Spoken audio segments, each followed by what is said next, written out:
My wife, Abby, especially loved watching movies.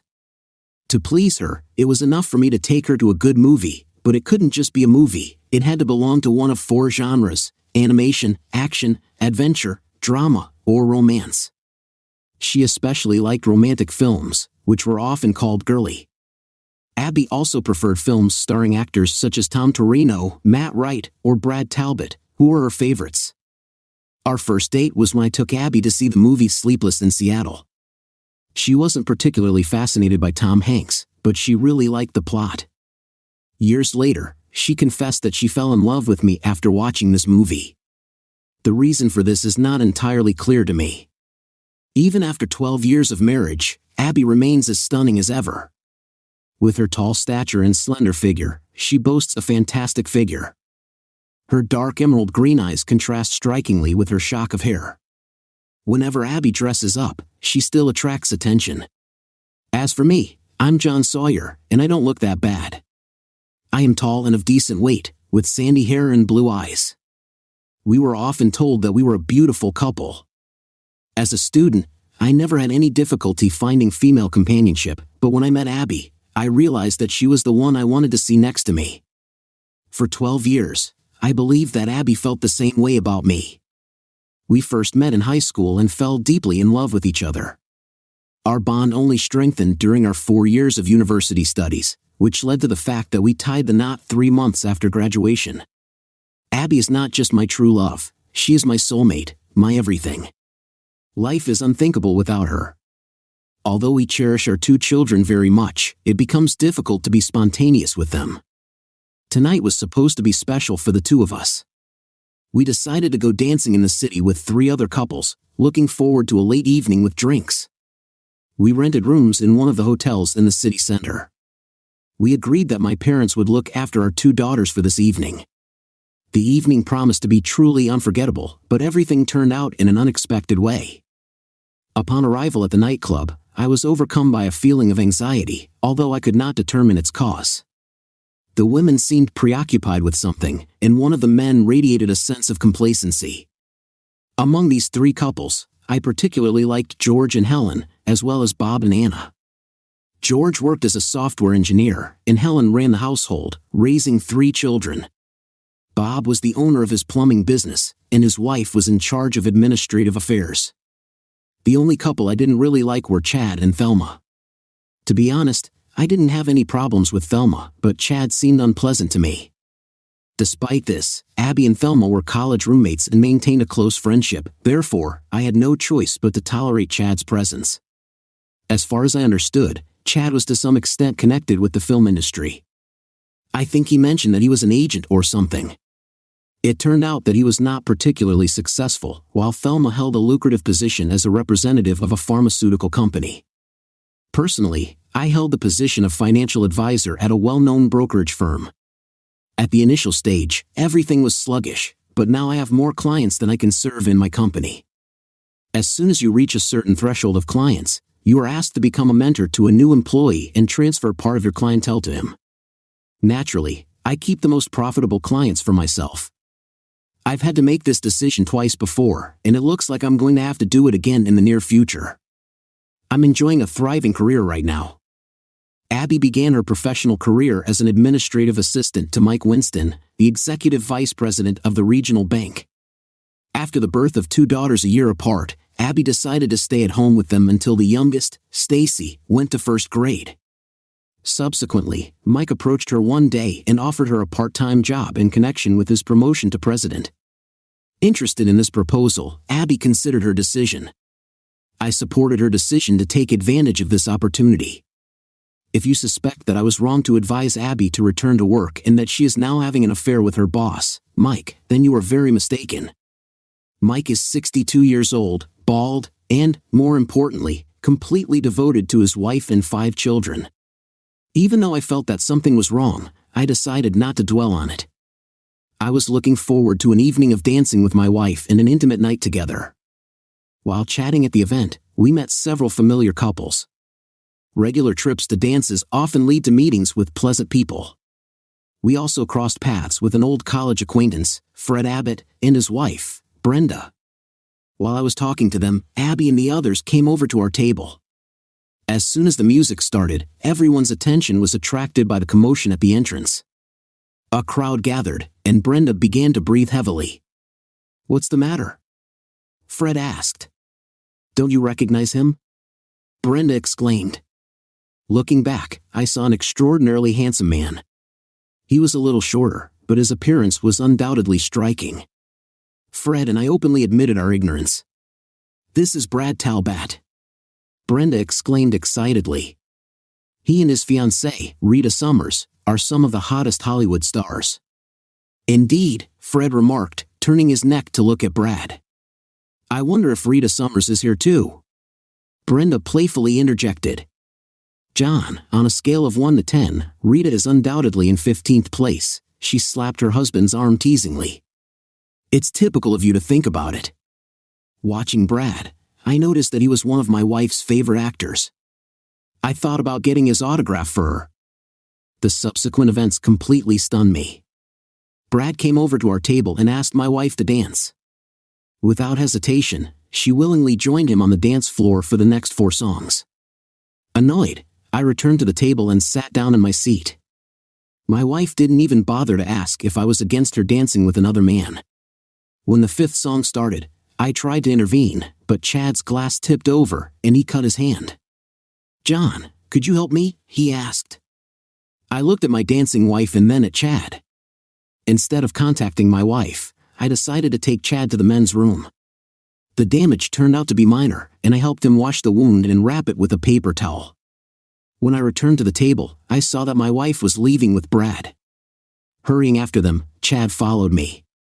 Once outside, I saw Abby getting into the car with Brad. I started running to catch up with her, but Chad blocked my path, causing me to stumble.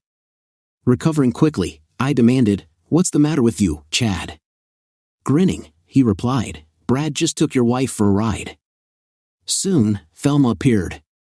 "This is a dream date for Abby," she remarked. Abby confessed to Chad and me that she liked Brad, and we agreed that he would accompany her. "That's my wife," I exclaimed. "Do you think I don't deserve to be told about this?" Chad replied with a grin. "Abby said you didn't mind. Just go with the flow." Disappointed, I said, "Forget about it." "You're going with the flow." Enraged, I punched Chad right in the nose. The sound he broke down with was the only pleasant moment of the evening. Then Thelma started attacking me, hitting me, and trying to kick me. Fortunately, Fred witnessed the unfolding events and came for me.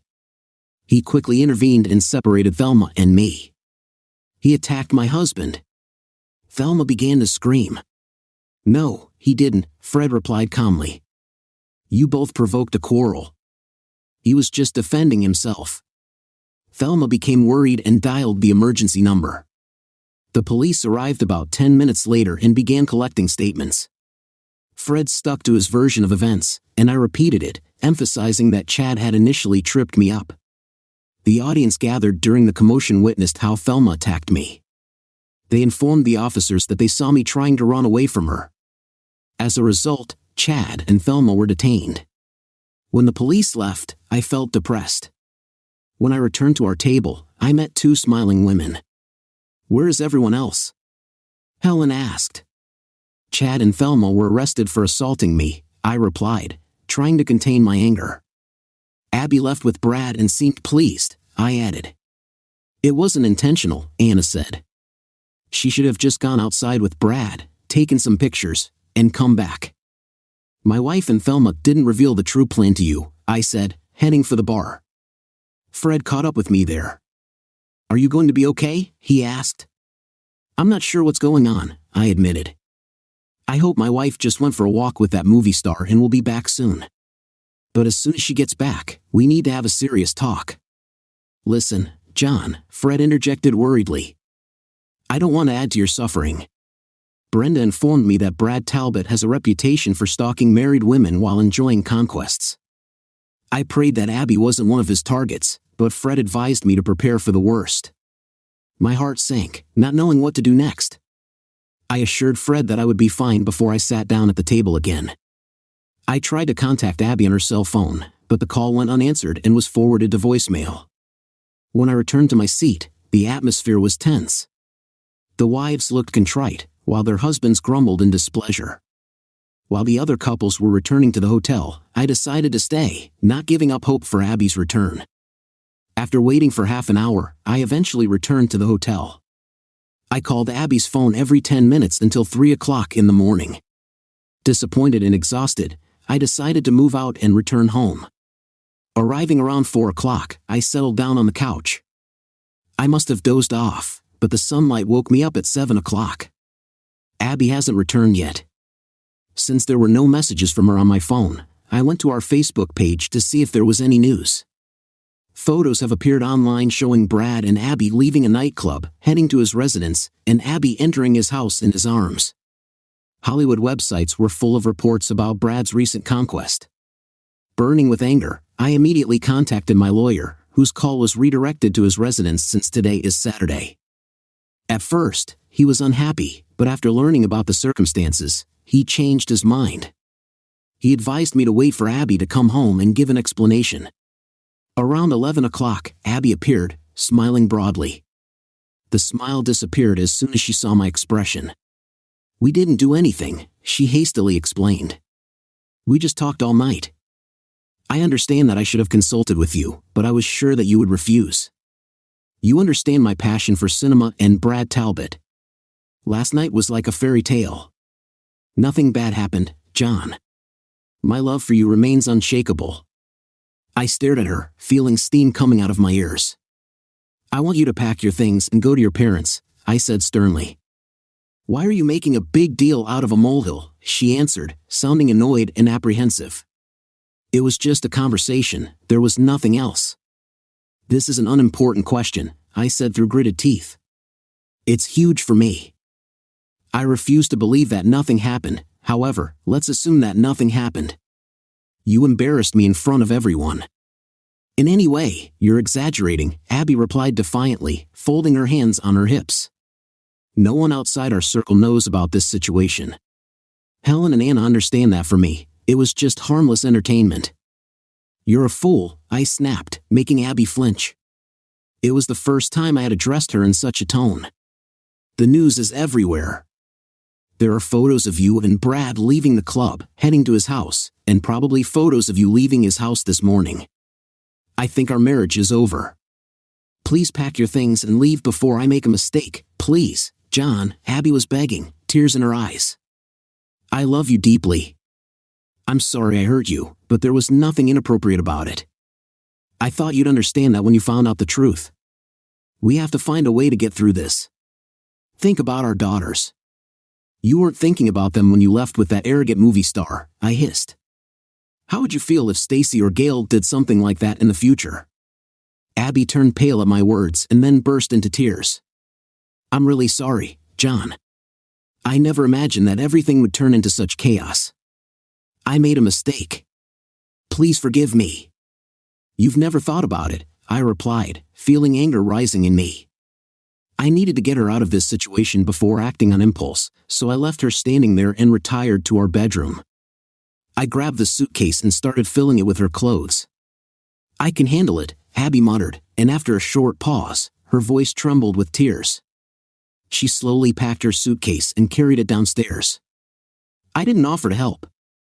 I waited until she was gone, and then I slammed the door. Looking out the window, I saw her put her suitcase in the trunk and bury her face in her hands. I wanted to comfort her, but my anger was too strong. About 20 minutes later, she started the car and drove away. I immediately called my parents and told them what had happened. I asked them to keep the girls for a while longer and told them to tell Abby that I had them if she showed up, which they agreed to. Left alone, I thought about the state of my crumbling marriage. I've been going over everything in my head over and over again. Abby insisted that nothing had happened. Could this be true? I wasn't sure, but my gut told me she wasn't being honest. Will I be able to find the strength to forgive her and move on? Perhaps, as long as only our friends knew about it, as she claimed, but now that this whole situation has become known all over the internet, I didn't see a way to save our relationship. I hatched the idea of taking revenge on both of them, but I couldn't come up with a plan.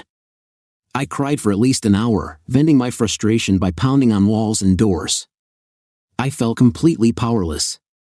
Getting revenge on Brad, a famous figure in Hollywood, seemed impossible. Although the divorce would have financial consequences, I was ready to work from home and fight for full custody of the girls if necessary. I'm sure I have every chance, given that I was a more stable parent. The thought that divorce could cause new suffering for my daughters weighed on my heart. When I was making another cup of coffee around 1 o'clock in the afternoon, the phone rang. So far, my number has not appeared in the press, but I understood that it was only a matter of time. "Hello," I replied. "This is John Sawyer, and your wife's name is Abby," a woman's voice asked, annoyed at the prospect of talking to a reporter. I replied curtly, "I'm not interested." The woman giggled softly. "Okay, I can't stand them either." "Who is this?" I asked, about to end the conversation.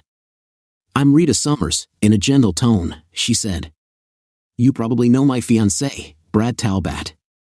"Yes, I know this guy," I replied, feeling impatient to end the conversation. "Do you love your wife?" Rita suddenly asked. I sighed.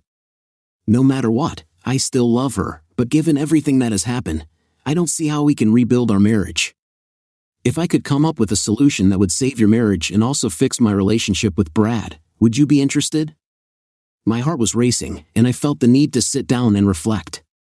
In the end, I replied, "Yes, I want to save my marriage, but I don't know how to do it," I said, and again, there was a gentle giggle followed by a deep sigh. "I've loved Brad for a very long time. We have known each other since childhood. He comes from a dysfunctional family, similar to mine. His father was a womanizer, and his mother had a deep dislike for all men, including Brad. She had never shown any affection for him. Despite his best efforts, he never missed her. He had previously dated married women. I think that's how he's looking for the love that his mother couldn't give him. My own family was also dysfunctional. When I was growing up, my mother suffered from alcoholism, and my father abused me. During that turbulent period, Brad became a pillar of support for me, and I cherished him with all my soul. But our relationship ended when he moved to another country after his parents divorced. I lay in tears for several weeks. Our paths crossed again in Hollywood when we both achieved success. Despite knowing about Brad's difficult history, I treated our new relationship with caution. But after the reunion, our love flared up with renewed vigor. During our engagement, he assured me that he had given up relationships with other women. When I asked him about your wife, he insisted that nothing bad had happened. Unfortunately, I cannot confirm any of these statements. Just the thought of breaking up with Brad causes me great suffering. Yes, my wife also claims that nothing happened. I admitted the prospect of losing her is no less painful. "Do you trust her?" Rita asked. "No, I don't trust her," I replied. "I don't trust him either. I know Brad, and it's not like him to invite a woman and do nothing. But I suppose stranger things have happened. Still, I tend to think that something has happened. That's why I want him to understand the pain he caused me, and I would like your wife to feel the same. I'm not sure that this will solve everything, but I hope that we can move forward together with our partners," I said. "So far, I agree with this plan," I added. "But how do we proceed?" "We will walk this path together," she replied. "First, we have to start a conversation with our partners about reconciliation. I'll get in touch with Brad, but I'm not ready to talk to him at the moment. I intend to do it in a couple of weeks. In the meantime, you should consider allowing your wife to return home around the same time. I'll let you know when the time is right. It is important that you keep your distance and refrain from intimacy with her." "Why let her come back?" I asked. "As soon as she gets home, we'll have lunch together, and I'll outline my strategy. There are still a few aspects that I need to work out," she explained. Although I was still not sure about the correctness of this plan, having no alternatives, I decided to act. First, I contacted the parents and informed them that I would pick up the girls in 30 minutes. Then, I called my administrative assistant, Johnny, and informed her that I would be working remotely for the next week. I could tell from her sympathetic look that she was already aware of the situation with Brad and Abby. She kindly offered her help in any necessary capacity. Then, I dialed Abby's parents' number. Her father answered the phone apologetically. He saw the news and expressed embarrassment. When I asked to talk to Abby, she was overwhelmed with emotion, tearfully apologizing and expressing a desire to return home for a conversation. "Abby," I said calmly, "I think it would be better for us to live separately for a while. I will be working remotely next week. You have obligations from Monday to Wednesday. Let's arrange for you to pick up the girls on Wednesday evening. During this time, we will be able to solve everything. I will take responsibility for them on Sunday evening. Please, John," she begged tearfully. "I want to go home. I want us to become a family. Don't you want that too?" "I thought so," I replied sadly, "but now I'm not sure. I'll see you around 5 o'clock on Wednesday."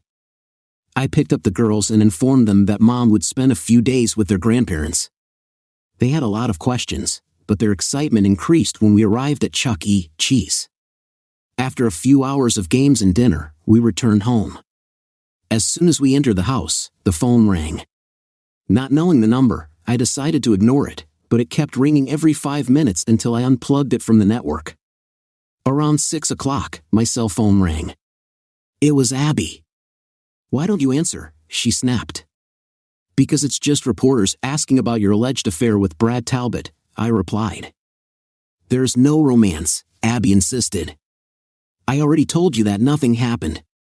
"Well, then you need to inform the public, because, of course, they won't believe it," I grumbled. There was complete silence on the other end of the line, after which Abby asked if she could talk to the girls. I handed the phone to the girls and overheard their conversation. They enthusiastically told Abby about their day at Chuck E. Cheese. Eventually, Stacy returned my phone, indicating that Mom wanted to talk to me. Abby begged me to come home, but I told her I needed extra time on Wednesday evening. Abby arrived at 4 o'clock instead of the agreed 5. I was a little annoyed that she didn't follow my instructions, but I decided not to pay attention to it. The girls were very happy to see her, and Abby showered them with affectionate kisses. But when she tried to kiss me, I instinctively recoiled. Her expression became painful and tense. "Then so be it," she said irritably. "Maybe I should just take the girls and leave if that's what you want." I replied calmly, preparing to leave. "No, Abby," I hastily interjected, sounding panicked. "Let's sit down and solve our problems." The girls started packing for the night when Abby informed them that they were going to visit their grandparents. "What should we do now?" Abby asked after an awkward silence. "Here's the corrected text." "I wish I knew the answer," I replied. "Right now, I feel offended, confused, and angry. Do you have any suggestions on how to deal with these emotions?" I asked. "All I can do is apologize," Abby replied, her voice trembling slightly. "I made a serious mistake. Please, I beg you, forgive me. I don't want to lose you." "Abby, it's not that simple," I replied, leaning back in my chair and crossing my arms. "In the eyes of the whole world, I look like a fool. My wife betrayed me, and I didn't do anything." Abby started crying. "I never wanted to hurt you. I just really wanted to meet Brad Talbot and see his house. I knew you'd be upset with me, but I didn't expect it to escalate into such chaos. Abby, I sincerely want us to get through this," I said, eliciting a fleeting glimmer of hope in her eyes. "But I have consulted with a lawyer. In case of divorce, I will seek full custody of the girls. It would be wise if you find yourself a lawyer." "I don't want a divorce," she screamed. "You can't take my daughters away from me." "Abby, I'm not suggesting we get divorced, but we have to prepare for the worst," I clarified. "I don't want to hurt you," I said, "but given the attention to you, the court may be inclined to grant my request for custody." "Please refrain from this," Abby begged. "I am ready to do everything to fix our relationship." "Why don't we continue our conversations?" she suggested. "Let's meet for lunch next Sunday when you pick up the girls." "If you insist on maintaining custody of the girls," she replied with a note of anger in her voice, "I will not tolerate such uncertainty. It's bad for them. If you keep this up, I will immediately start the divorce proceedings. And remember, your reputation is tarnished." I doubt the courts will view you in a positive light, I said. Abby seemed to lose her resolve at this statement. I won't continue. I don't want to get divorced. The second week began, and I returned to my duties in the office. If my assistants reacted to the situation with understanding, then several clients turned out to be less understanding. 2 of them found the situation funny and started teasing me. Despite my polite requests to stop, they continued. Disappointed, I announced that I was ending our cooperation and transferring their portfolio to another organization. Despite their attempts to apologize, I firmly stated that our business relationship had come to an end. The news of this decision spread among my clients, and conversations about my wife and Brad stopped. Rita contacted me around 2 o'clock in the afternoon. Do you have any plans for the evening? She asked. When she was convinced that she wasn't, she replied, Great, because you're joining me for dinner at Zoom at 7 o'clock. A formal dress code. With that, she quickly ended the conversation. I was stunned that Rita informed me about the reservation of a table in the Zoom room, known as the most elite restaurant in the city. A table there usually took a long time, and the prices were prohibitively high. I arrived at 7 o'clock and was escorted to a secluded room at the back of the restaurant. Despite the fact that the table was only for 2, the room was extravagantly decorated with a velvet sofa. My thoughts involuntarily turned to what was happening on this very couch. About 5 minutes later, Rita Summers appeared. When I got up from my seat, I couldn't help but admire her striking appearance. I was sure that when she appeared, the whole restaurant looked in her direction. She was small in stature, with gorgeous blonde hair, warm brown eyes, and an attention-grabbing physique. It was Rita's smile that really captivated me. There was some kind of essence in her that breathed life into you. I couldn't understand why Brad shunned women of her level. May I address you as John? She asked, settling into the seat opposite me. I nodded. And how should I address you? I asked. Rita, of course, she replied with a soft laugh that made me smile. We ordered drinks and talked for a while.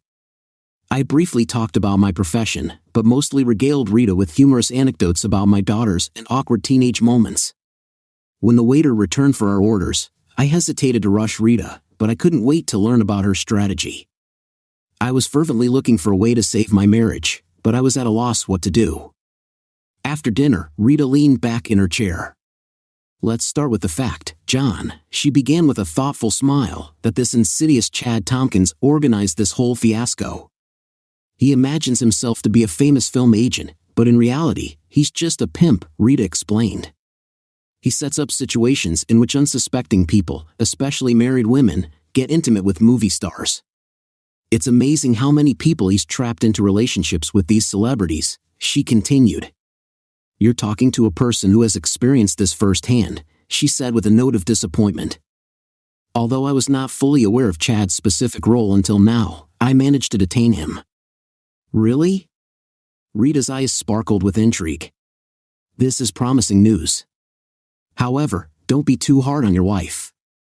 Brad is able to charm even the most virtuous people. Your wife is not the first married woman he has deceived. But I am determined to make sure that she becomes the last, Rita said. If I fail to achieve this, then the plan of action I have proposed will at least make him and your wife answer for the suffering they have caused us. I cannot guarantee that after the implementation of my plan either of us will remain in our current relationship, but we will be comforted by the fact that we will not let them escape the consequences of their betrayal, she explained. Rita's compassion for my wife took me by surprise, but I found comfort in the fact that there would be consequences. At that moment, my main concern was how to find out her intentions. What's your plan? I asked. Before I divulged the details, she replied, I would like to say, John, that you are an attractive man with charm. Your wife made a serious mistake by jeopardizing your marriage. If the circumstances had been different, I might have been intrigued. That's very kind of you, but we admit that we live in different worlds, I replied. Besides beauty, you have amazing compassion. Your words are generous. Despite our different backgrounds, my interest in you remains unchanged, she admitted. Thank you, I admitted, curious to learn more about her strategy. I eagerly asked, and what's next? In the next 2 weeks, I intend to attract you as a client, said Rita. Excuse me, I don't quite understand, I replied, perplexed. As a client, do you mean to get financial advice? Yes, that's right, she said, still not understanding what she was talking about. Rita clarified, I will make some investments through you, but we will have to hold several meetings to clarify the details. In total, I suggest 4 meetings, 2 at your office and 2 at lunch. I'll point out the places. Very good, I agreed, although I still didn't understand what the purpose was behind it. I can open an account for you, but the minimum investment amount is $10,000. I intend to invest a much larger amount, she said, and her smile widened. In the meantime, it is necessary that you do not tell your wife that I am your client. You should continue to meet with her to discuss reconciliation. After 2 weeks, you will allow her to return home but refrain from intimacy. Subsequently, on October 15th, you and your wife should attend the charity evening reading, which I have been actively involved in for many years. Most people don't know about my connection to this event, which I prefer to do myself. I usually show up every 2 years, but this year I will be present, and you and your wife will accompany me, Rita said. I was on board even before the charity event started, I said. As far as I understand, tickets cost $20,000 apiece, and I cannot justify such expenses, I intervened. Rita giggled again, flashing a smile that made my whole body tremble. Don't worry, your tickets will be provided free of charge. Just tell your wife that the client has generously gifted you, she assured. I still can't figure out how this plan can be useful, I admitted, expressing my disappointment. Well, John, Rita explained, part of the evening entertainment includes an escort auction. An escort auction? I asked again. Rita giggled again and explained, not the type of escort you're thinking of. We are auctioning willing men to women participating in the event. The one who offers the highest price will get the right to put a symbolic collar on the chosen man. Subsequently, men obey the whims of the winners, Rita continued. Although most of the participants are not married, there are also married men who allow their wives to bid. In rare cases, a married man may not receive a win from his spouse. As a rule, such married people observe decency because otherwise, their wives, for obvious reasons, will be upset. But this year, a married man will be auctioned at the gala auction, and his wife will not provide a winning bid. Subsequent events will not remain without consequences, she said. I kept a puzzled expression of disbelief on my face. Rita giggled and patted my hand reassuringly. You are a married man put up for auction, and I will be the winner. So all you have to do is rent a tuxedo and buy a new dress for your wife and join me as a guest. Suddenly, everything fell into place. Rita's plan was brilliant. She offered Brad and Abby a taste of the suffering that had befallen us. And even though I knew it was just a charade, just spending the evening with Rita Summers while everyone else assumed the worst would help even things out. It would shift the focus from me as a victim to Brad. In addition, it would allow my wife to understand the pain and humiliation I have experienced. Perhaps this joint experience would help us turn to a psychologist and eventually overcome this ordeal. In the following weeks, time flew by quickly. During Rita's first visit to my office, the staff were full of enthusiasm. Our lunch gatherings took place in inconspicuous restaurants, but the need for such secrecy eluded me. Most of our conversations could have taken place within the walls of my office, but our communication mostly consisted of exchanging jokes. These dinners were amazing and gave me the opportunity to get to know Rita and Brad better. It was obvious that she was genuinely attached to him and would be upset if their relationship broke down, but at the same time, she was ready to break up if he continued his previous behavior.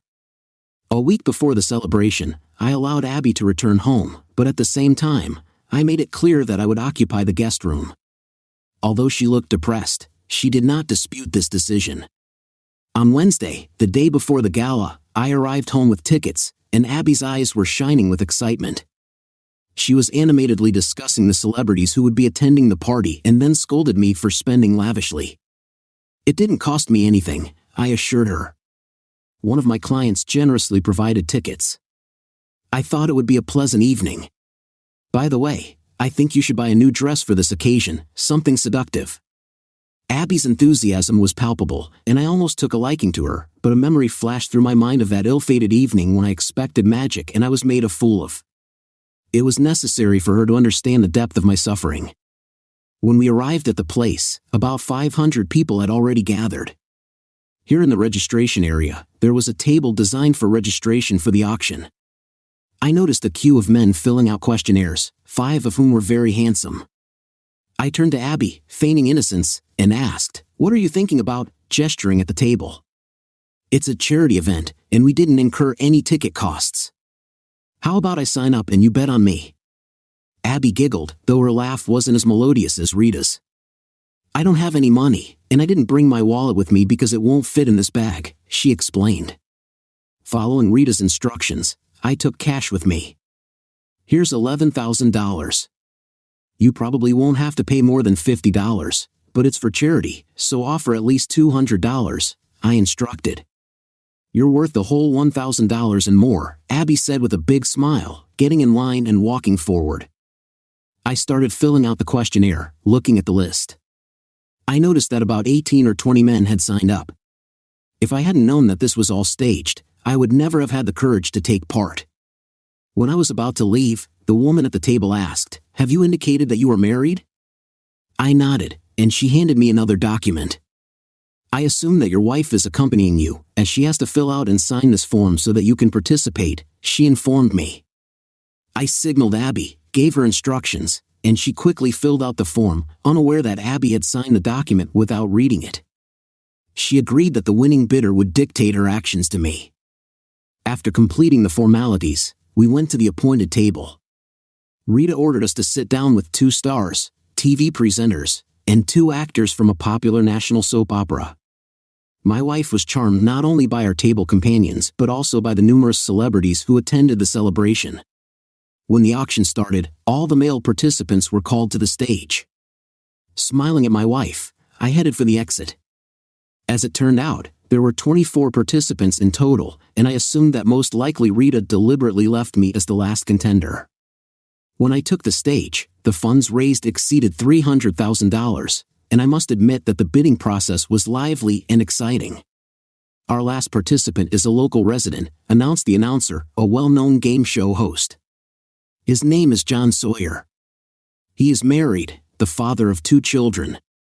I'm sure his wife is out there somewhere diligently emptying the piggy bank. Shall we start the bidding with $50? "I think it's worth at least $100, an elderly woman in the front row exclaimed. I grinned and replied playfully, "Do you know how to wash dishes, ma'am?" "I'll wash and dry," she joked, drawing laughter from those present. "This is more than my husband can handle," another elderly lady added.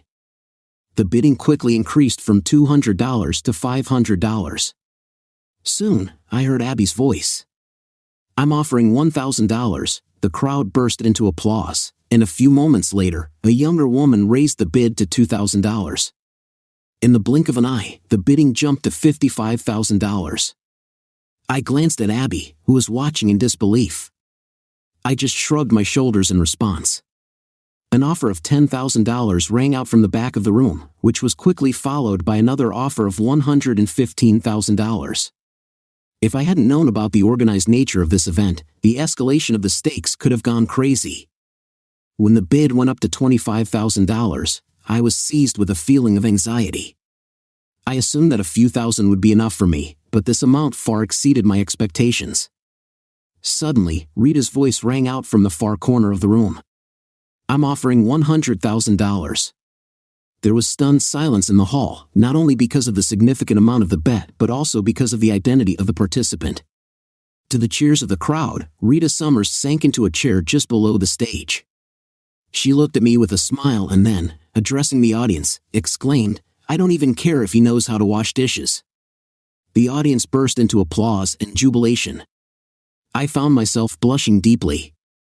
Rita went up on stage, put a familiar collar around my neck, and kissed me gently on the lips. By agreement, we returned to the place where Abby was sitting. Abby looked stunned and speechless. I bent down and kissed her gently on the lips. Then we attended a private screening of the new film, which was attended by Hollywood stars. In my personal opinion, the film was boring, and Rita agreed. Nevertheless, after talking with the director, we both praised the production. After that, the limo took us to a dubious area of the city.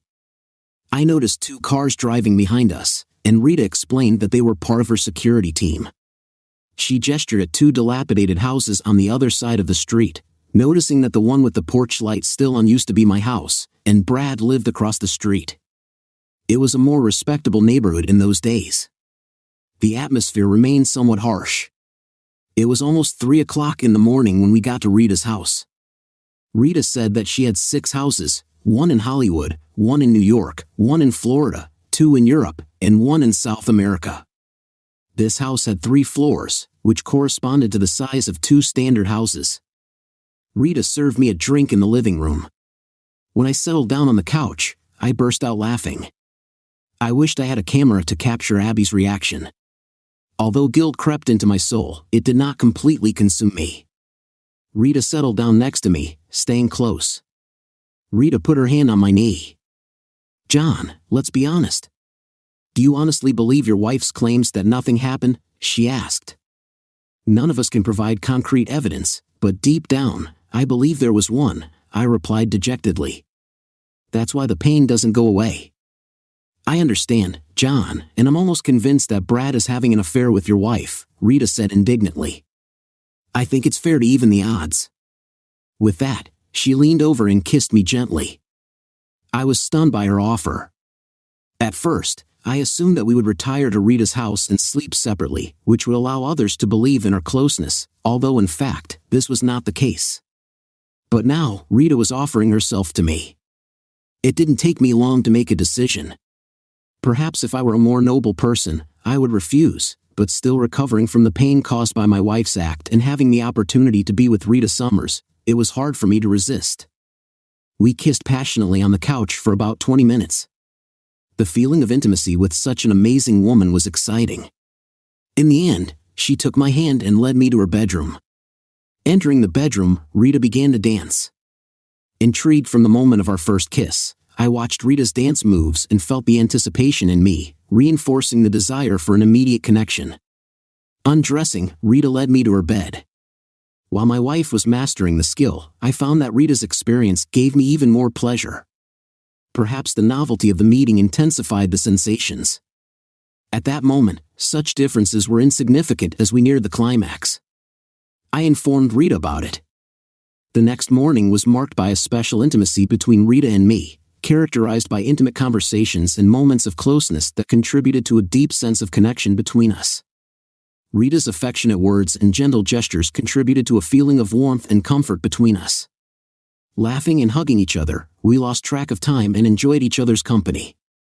Our bond deepened as we spent more and more time together, generating a deep sense of trust and intimacy. Rita's gaze conveyed a deep sense of love and significance, accompanied by unspoken promises that even more joyful moments lay ahead. When the morning sun lit up the room, we realized that we had spent a lot of time just enjoying each other's presence. Despite the lateness of the hour, Rita's infectious laughter calmed me down. It was one of those mornings when everything seemed harmonious, when you bask in the presence of a person who understands you and cares deeply about you. The joy we received from communication served as a vivid reminder of how pleasant it is to communicate with the woman we love. Rita playfully reminded me that my wife was not worried during my absence and stressed that nothing terrible had happened. I giggled in response, and we went to the shower together. Then we got dressed, and Rita made scrambled eggs for me while we waited for the limo to arrive. During the trip home, I was overcome by a sense of calm. I hoped that, with Abby's willingness, we could begin the path to healing and moving forward. When I returned to our house, I found Abby in tears in the living room. "I wasn't sure if you'd come back," she said, her voice full of sadness. "The news is full of reports that Rita Summers paid $100,000 for an evening with you. At first, I thought it was revenge, but watching how she treated you, it can be concluded that her investments were a reflection of her sincere feelings for you.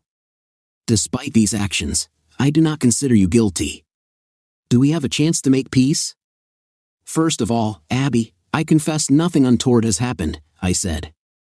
At first, indignation flashed in her eyes, but then her expression quickly softened. "Really?" she asked. "Rita is my recent client," I explained. She thinks it was a completely justified reaction given Brad's actions towards me. In addition, Rita was a patron of the arts and provided tickets for the gala concert. She usually donates $100,000 anonymously every year, but this time she decided to make a public contribution to deliver a message to her fiancé. So, I'm right. It really was a means of revenge against Brad. The future of our relationship is in your hands. If you're willing to work on our marriage and attend counseling, I'm willing to do the same. Abby threw herself into my arms, and I kissed her fervently before leading her to our bedroom. Despite feeling exhausted, I found the strength to make love to her. After that, I fell asleep again until my daughters got into bed around 2 o'clock in the afternoon. After a quiet dinner with the girls, when they went to bed, Abby and I sat together on the terrace, holding hands. At that moment, I was full of confidence that we could fix our marriage and move forward together. Abby and I turned to a consultant named Wendy for help, who played a crucial role in solving our problems. Surprisingly, Wendy was more strict with Abby than I expected. I thought Wendy, being a woman, would be more understanding about this, but she quickly pointed out that Abby had thought through her affair in advance, and I hadn't. Despite the fact that we both insisted that there was nothing physical, Wendy was skeptical.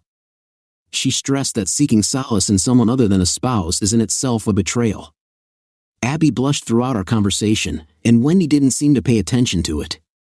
Understanding my night with Rita as revenge on her fiancé, which in fact it was, Wendy, of course, did not know about my significant role in organizing the affair.